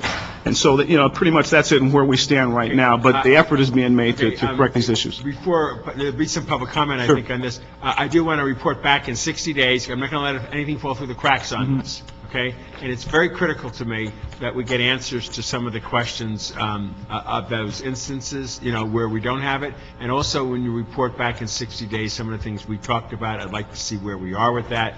And most importantly, I want to make sure that we have a module in the LAPD Academy on bicycling, and maybe you bring with us to that meeting in 60 days whomever the chief appoints as the liaison, because I think the community here wants a liaison, and they want somebody that they can talk to and somebody that will work with them. Right. So when we do that in 60 days. Now, I got 8 cards. Once again, we got a time factor here. Could you all come up who want to speak and line up? And we're not going to take the action of 60 days until we've heard the comments. But appreciate it. Just sit in the front row. Okay, 1 second. We're going to move quickly. The 1, 2, 3, 4, 5, 6, 7, 8 people. If we could move as quickly as we can, so we can continue to go with the agenda items we have. Please, could you state again your name for the record, ma'am? Sure. Dorothy from Los Angeles County Bicycle Coalition. I think it all sounds really great, but again, where's the accountability? He said very near future. Are there deadlines? Are there actual timelines to when all these great items are going to be accomplished? Exactly. And also, my colleague Arisha met with the LAPD, and she said she's called them and they haven't called her back. So I just want to make sure that LAPD really takes this seriously, and you all keep them accountable for what they will do, because what they say they'll do, it sounds like it will make a big difference, but if they actually get done is what the big difference will be. Keep me posted, okay, on issues that you're particularly The other thing I think is really important is that when there are motorist and bicyclist incidents, it really shouldn't be under the officer's discretion as to what happens. Guidelines and policies are needed. Some things I understand should be up to officer discretion, but when it comes to a lot of bicyclist motorist incidents, there need to be some kind of policy guidelines. And a lot of times, the bias is against the cyclist, and we really need to look at the motorists. And then also, a lot of times when cyclists call after they get some kind of incident, the LAPD will say, oh, well, did you get hit? And only if they say that they got hit is when the LAPD will actually come to the scene. I really think this needs to change. A cyclist doesn't need to get hit to be able to do that. If you want to add more, give it to Paul Baxter, my deputy, and we'll make sure that the LAPD gets that. I appreciate your thoughts. Sir. My name is Don. I'm a hit-and-run victim. I would like to see the LAPD treat road rage and hit-and-runs a little more seriously. The detective that worked on my case actually didn't work on my case. We actually solved the case ourselves and brought them the results of the investigation, our investigation. And what happened is what I'm saying is that I just want to see a little bit more attention to these kind of issues from the LAPD and to, all right, yes, there's mass bicycle rides out there, but stop referring to all cyclists as the same organization, is what I heard Chief Beck say on KPCC the other day, is the cyclists, they have a very vigilant organization. There is no organization, it's just a bunch of people that ride bikes. So don't look at us all as like a bunch of rogue occupants of the road. Look at us as vehicles of the road and treat us with dignity, and also follow up on these cases like hit and runs. Get a little tough on that. I totally agree with you, and you maybe misunderstood Chief Becker. In my conversations with him, what he appreciates is the cyclist's ability to organize themselves, to get themselves together, and to show up at meetings and have points of views. And he, like me, appreciate that kind of energy from the community, because without your energy, we'll never get anything done. I mean, I'm just hearing what he's saying about checking out websites where mass events happen and referring to the cycling community as as a singular organization. It's not. It's a whole ton of people. What I will do at a certain point in this process, because I'm not going to let go of this and just do a meeting every couple of years kind of thing. I'm going to do this until we get it done, is I'm going to ask the chief to come in a special meeting that we can all have with him, where you can really share your ideas and thoughts, and we will do that. Okay, sir. When I took over as chair of the city's Glenn Bailey, when I took over as chair of the city's bicycle advisory committee earlier this year in February, one of the first things that was brought to my attention by bicyclists, the community, was that they were being cited for not having a bicycle license, even though the city council had passed a moratorium months earlier, and Chief Bratton had caused a memo to be sent to all the divisions saying no enforcement. So I, as the chair, I felt it was my responsibility. I called the captain of that particular division where the citations were being given, but it became very clear to me from that incident, as well as several others that have happened since then, road rage reports allegedly not being taken by officers or by particular divisions, manhandling, if you will, or police handling of some of these mass riders, cyclists being pulled off their cycles.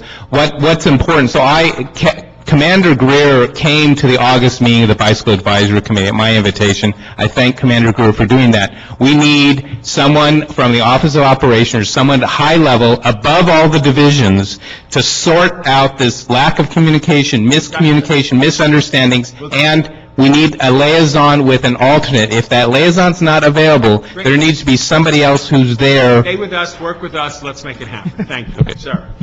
I'm DJ Wheels. My name's Danny. I'm an attorney. I heard LAPD give us a report on a few recent incidents, but I'd like to give the Transportation Committee a bigger picture. Sure. I'd like to name a few victims of a number of crimes. These are the cases that we were actually able to find this alleged suspect. So, Ron Peterson, victim of mayhem, battery, and assault with a deadly weapon. Of course, we know Dr. Thompson has been convicted of these crimes. His sentencing is in January. A gentleman by the last name of Novotny, victim of vehicular manslaughter and DUI. That case is going on in San Fernando Courthouse. There's a preliminary hearing tomorrow morning. Jesus Castillo, a victim of vehicular manslaughter, hit and run, and DUI. That case is just down the street here at the Clara Foltz Criminal Courthouse. Unfortunately, the DA has never called me back on that case. Rod Armas, victim of vehicular manslaughter, hit and run, DUI, January 7th, preliminary setting. My lovely new bride was a victim of assault with a deadly weapon and a hit and run. That case is barely beginning because, unfortunately, that alleged suspect missed his first arraignment, so there's a continued arraignment next week. Our very own Don, he was a victim of hit and run, and just 2 weeks ago, we have a gentleman in West Hollywood. I know that's not the city of Los Angeles, but nonetheless, he travels all around. He's critically injured. There is potentially some alleged suspect arrested. There's people getting hurt out there, and I commend the LAPD on being able to track down some of these people, but what about all the other cases where the hit and run suspect gets away? There's a very big problem here in the city of Los Angeles. We need to aggressively enforce hit and run laws. I Thank agree. you. And if you get any hit and runs that haven't been dealt with, give it to our committee, and we'll get it to the LAPD. Thank you. Okay. Sir. Hi, Damian Newton, member CD5, or resident of CD5. Two quick things. This is about the trust relationship that between a lot of cyclists and the LAPD, and two things that could be done on the LAPD's end that I think would improve them quickly, especially with a lot of the people in the room who all of us have friends that bike and are, have our own contacts and ways to get the word out, as everyone seems to know. But the first would be every time there's a hearing where we talk about LAPD issues, and I understand there's a liaison that's going to be appointed, but we have a different officer at the table, and it's sort of, it leads to who do we talk to? I mean, even 2 weeks ago we had Lieutenant Dawson, and now it's Commander Greer, and we had Commander Pasinger. It's always someone new, and it makes it for those of us that don't call the LAPD regularly, we don't know where to go with bike issues. And the second thing is, and I know you agree with me on this, is the ability to look at some of those reports from different crashes. I've put in public records requests for crashes, the April crash 4 times now. When I called to check up, they informed me they had all 4, and it's coming. But, that was April. It's December. Thanks.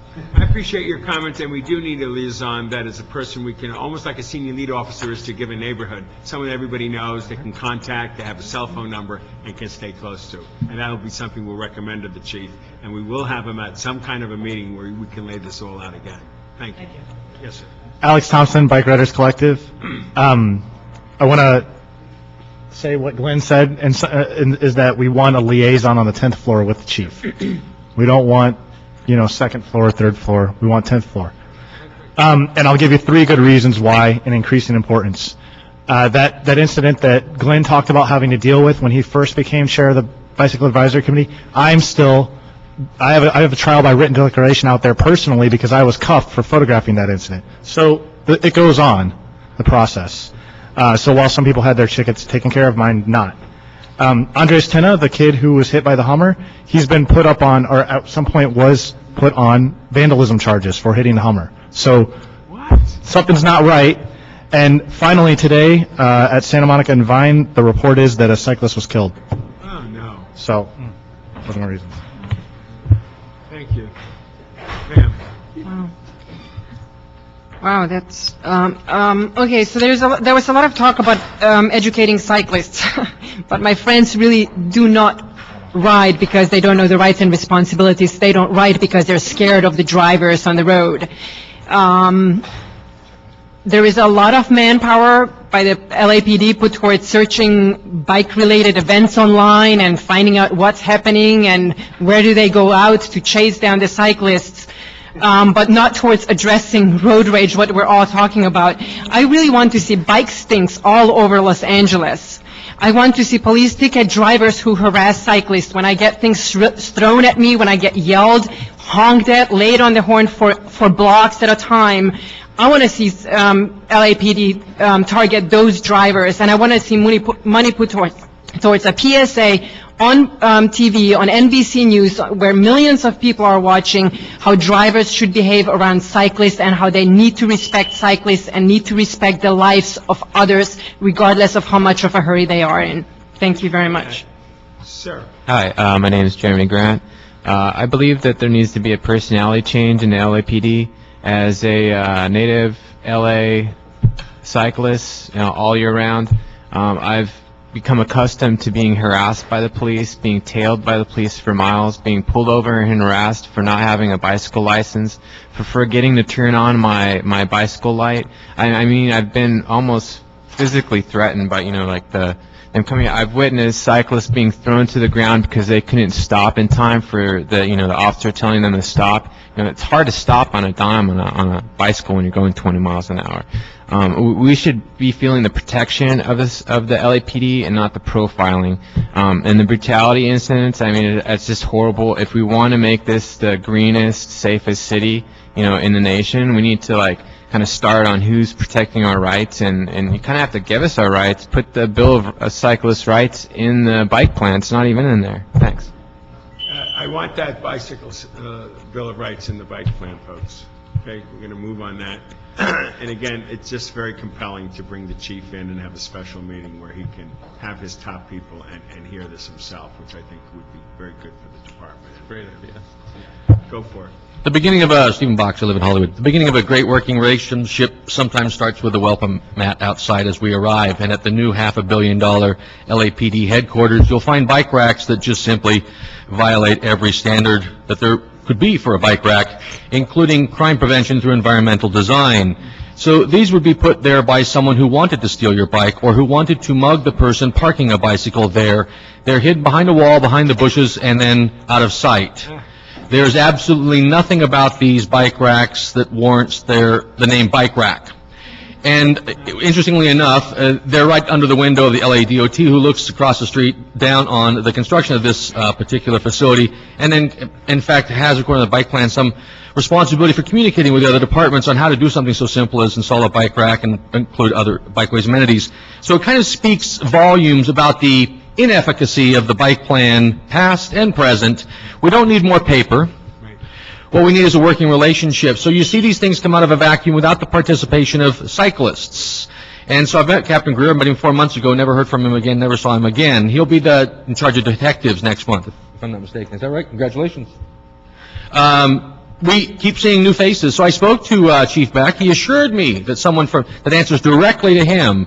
I spoke to his chief of staff, Jacobs, and he assured me some of the direction. And we've gone and on and on. This is not. This is what you're hearing, the pattern. What you're also hearing is cyclists and their rights and responsibilities. It keeps getting turned around and eventually becomes what cyclists are doing wrong and what we're going to do to train them gooder. Totally with your frustration, and we will move forward. We will get a report back in 2 months, and we will get a meeting. I heard Mr. Koretz like that idea with the new chief, and so we'll get him, and you'll be able to be directly with him, and hopefully by that point, he will have picked a liaison that doesn't musical chairs, that is a 10th floor person in terms of responsibility and insight. Okay, thank you all for your comments on that. Mr. Koretz, we just want to move this and continue it for 60 days for a report back. So moved. So moved. Thank you so much. Now, folks, we got a time constraint, so I'm now going to go to I'm not going to deal with item number 3. We're going to continue that. We're going to continue item number 4, unless everybody's going to scream like crazy, and we're going to go to item number 5 right now. Item number 5. Item number 5 is the Rosendahl Reyes motion relative to a request to prepare a proposed ordinance that would prohibit the harassment of bicyclists in the city of Los Angeles. Now, this is an important one, folks, bicyclists. This is the one that talks about harassment of bicyclists in the city of Los Angeles. And this will also go from here to the Public Safety Committee. So if you listen to this here and you want to think about what you want to say, come to the Public Safety Committee meeting, which will also address it. Our city attorney is here as well to interact if necessary. So that is item number 5. Please. Hi. Michelle Mallory, Department of Transportation. The City of Columbus, Missouri is the first agency that we know of that's actually developed an anti-harassment ordinance. What they have done is they've taken they have a misdemeanor harassment ordinance. They've taken the word bicycle and basically inserted it in their ordinance. I think we should look at a number of things, including throwing projectiles from vehicles, threats or verbal abuse, and using a vehicle for the purpose of frightening, injuring, or disturbing a person on a bicycle, knowingly placing the vehicle within 3 feet of bicyclists, making physical contact with the bicyclist from a moving vehicle, or by physical person use of an implement, or a person riding a bicycle and concerned of immediate injury. So essentially, we want to look at a number of things that bicyclists are experiencing already, having things thrown at them, being hit from vehicles, being hit with implements from vehicles, and people using their cars to threaten vehicles, or to threaten bicyclists with their vehicles. And we want to be able to address that with some sort of ordinance within what the city attorney deems is legal. Okay, thank you for that. We have a lot of public comment cards. If you want to go through it all, I will do that, but this will be the last item. But I do want you to know that item number 3, we will continue that to the next Transportation Committee meeting to resolve whatever there may be there. The one that goes to the Planning Department, which is item number 6, I'm going to waive it out of this committee so that it can go to the Planning Department. If you notice, item number 6 is relative to the recommended changes in the zone code to increase the number of bicycle parking spaces required in new developments. Unless there is a tremendous desire on that issue, I'd like to waive it out so that the Planning and Land Use Committee can jump right onto it. Sir, real quick. Well, then you'll be the only one. I mean, if people don't mind that, because I do want to cover the one we just had. And we have a lot of cards on it. Okay, I'm going to do item 5. You just hang loose, okay? Okay, so just so we can move forward with this.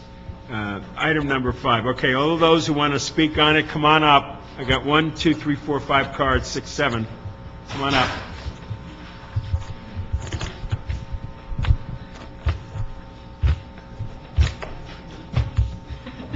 I got 11 of them, folks, so you're going to get 30 seconds because I am out of here at 5:30, no matter what.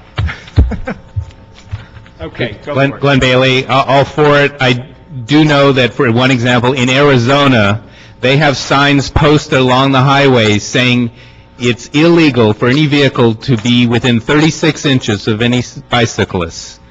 So, there's certainly precedent besides just a city in Missouri. There's probably others, but I wanted to just let you know that that's not only the law, but posted on many of their highways. Makes sense. Ma'am. I'm Allison. I wanted to support the ordinance. It's really important that there's a strong message sent to motorists. And to add to that, I would say that we need to have mandatory training on driving safely amongst bicyclists. I agree. As part of that ordinance. Good. Thank you. Stay close to it so it is part of it. Appreciate it. Sir. Damian Newton, father. 2 things. One, she mentioned vehicles moving within 3 feet of cyclists. There's a national campaign to get laws about safe passing that there should be 3 feet. If we included moving in closer than 3 feet as a safety or harassment, that would be really pretty progressive and would really get us some, I think, going in the right direction. I have a yellow jersey I wear for when I take my kid out on the bike that actually says 3 feet, please, in big letters with arrows, which I got from them. Second thing is, one time I was pushing the stroller across the street as a pedestrian, and guy yelled at me out of the car because he wanted to turn left, and the light, he was in the intersection, the light had turned red, so he clearly had the right of way to fly into the crosswalk and yell at me. So I would urge that we add the word "and pedestrians" anything that includes cyclists, because we can get run down just as easily, and we're just as vulnerable. Good. Thanks. Wait, City Attorney, make sure we do that with pedestrian. That's obvious. Yeah. I love it, and I also love the idea of the 3 foot to pass. Clarification on that also, because a lot of times harassment is driving within a foot of us as we ride by, driving by fast, and really making it nerve-wracking to be on bikes. And don't we all want to have bikes on the streets because we're going to reduce traffic, reduce smog, and make healthier people out there? Thank you. Ma'am. Anti-box. I've ridden all over Europe, and it is so sad that here, if you're not in a car, you get absolutely no respect. And the hatefulness of people that I encounter on a weekly basis because I ride my bike, and it doesn't matter if I'm dressed up or dressed down, or if I ride slow or if I ride fast. People are just insane around cyclists, and a lot of people, friends of mine, especially women, get discouraged from riding their bikes because of the harassment that goes on. I had things thrown at me. I had been, yelled at, I've been cut off, and I'm very much in support of this motion to encourage cycling in the city. Thank you. Very much. Appreciate that support. Hi, we need something like this to tell, Jeremy Grant, sorry. We need something like this to tell motorists that, they don't have the right to harass us, as I said, coming in within inches of us. I've been actually hit by a car that thought they were passing so close to me where their mirror broke off on my thigh.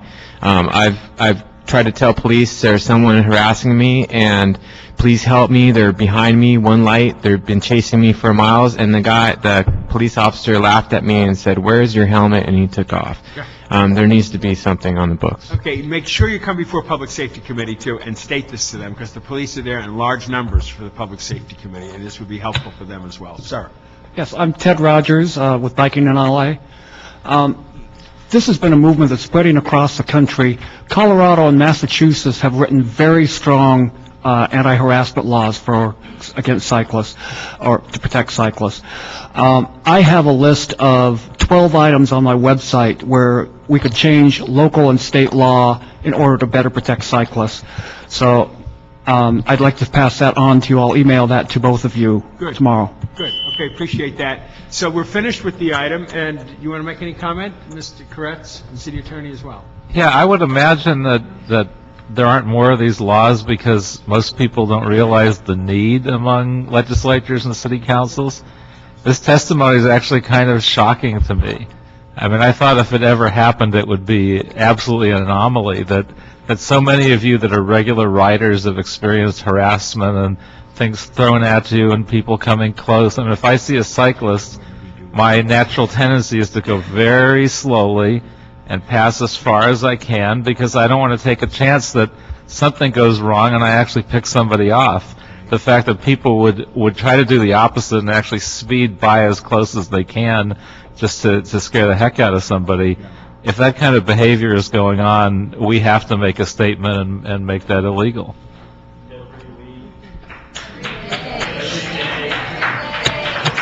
I say let's do it. I'm with Paul. I'll second the motion. Let's do it. Let's So you're approving the motion, and we'll send it to Public Safety Committee? To Public Safety. Okay, did you want to say anything, Mr. City Attorney? Yes, Keith Pritzker, Deputy City Attorney. I believe that DOT will continue to take the lead on this matter and helping to formulate the kind of language that's necessary, and I assume they'll be working closely with LAPD and with my office to make sure that it meets whatever the legal requirements are. But I do want to add that we have laws on the books right now that would cover much of the type of conduct that's been described here today, and I would encourage the police department to use those laws, especially assault and battery, and especially when people use cars to try to intimidate cyclists. That is clearly an assault with a deadly weapon, and it should be viewed as such. Okay, thank you. And I just want to put these 5 questions on the record that I hope we have answered by the time it gets to public safety, which sooner the better to public safety. One is, what other cities have the cycle anti-harassment laws? Question 1. Question 2, and the staff will have, are there, what states? So, cities and states, yeah. Are any of those cities or states located, are any of these cities located in California? That's question number 2. We want to find out what they got going. And what are some of the more common offenses committed against cyclists on our roadways? Okay. Next one is, are those offenses that we can address through an anti-harassment ordinance? And 5, since we're breaking new ground here in California, do we have any indication if the CVC or other state codes may prohibit us from taking action on any anti-harassment ordinance? Okay, I want those questions answered by the time it gets to public safety. Okay. Do we know when it's going to public safety? No, we'll work with the clerk to see when we can get that scheduled, probably right after the recess. Okay, so in our next Transportation Committee meeting, we will bring back those others that we continued from here. Would you restate what they are? And we will get an update on what has happened to this particular one with public safety. The more you know and the more you get an opportunity to either come to our committee or public safety as this moment is going, the better off we're going to be in making something effective. And I wanted to suggest, Mr. Chair, if you could have somebody from your staff email those 5 questions to me and to DOT staff. Paul Backstrom, who, by the way, is my staff guy for Transportation Committee, rides a bike all the time, everywhere, and if he's not doing that, he's doing public transportation. So he's a model example employee where he knows what he's talking about when it comes to cycling. So I'm very happy that he's staffing me on this committee. So item 3 related to the Sharrows and item 4 related to the bike sharing program will be scheduled at the next meeting in January of the committee. And do come back for that January meeting. And when is it in January? January 13th, 2010. There you go. Okay. Happy holidays, everybody. Hey, wait a minute. Before I end, I'm sorry. This gentleman wanted to speak real quickly. Okay, we approved item 6, community impact statement, none was submitted. This is also, Mr. Koretz, with your support on this, we approved this motion and we sent it to the Planning and Land Use Committee. So moved, done, okay. Sir. Great, thank you. I'll make it quick. I wanted to speak on the issue of bike parking with an angle that has jurisdiction over DOT rather than planning. Metro buses have bike racks, but LADOT buses do not. And I'd like to encourage LADOT, number 1, to implement bike racks as funding becomes available, and number 2, to direct the city's Metro board members to direct Metro to install bike racks with greater capacity. I can't count the number of times I've been passed by buses because the bike racks are full. So that's something that there is funding for. It's merely a matter of changing the specifications. But what Metro staff have indicated to bikers that have talked to them is, we'll only do it if the Metro board directs us to do it. Well, that's not acceptable for me, and I agree with you. This was my motion, folks. I mean, this is something I really care about, and Mr. Garcetti seconded, and I'm sure Mr. Koretz would have seconded as well. And relative to the recommending changes in the zoning code to increase the number of bicycle parking spaces required for new development, but also answers the other part of your question. It will be in the Land Use Committee where they will discuss it more thoroughly. That's really their world, and I do hope you can go back to that. Okay. I gotta go. Since I don't have the ability to take time off from work to come here usually, I wanted to let you know that I'm working with Councilmember Koretz on a Metro proposal for getting direct bus service from the Valley to West LA and Santa Monica. Excellent. It also affects CD11. I'd like to talk with your staff more about it. Yeah, you can talk to Paul and my staff, and also get Jose Huizar, who's one of our colleagues who sits on the MTA board, and Rita Robertson, who's also on the board. Thank you very much. Could you, on your motion, could you just consider reducing the 10,000 square foot commercial to perhaps 5,000? Because a lot of the small retail that serve neighborhoods are smaller than that. You can say that you mentioned it to me. Go to the Land Use Committee, okay? Thank you all very much. Happy holidays. We'll continue these items in the new year. Thank you.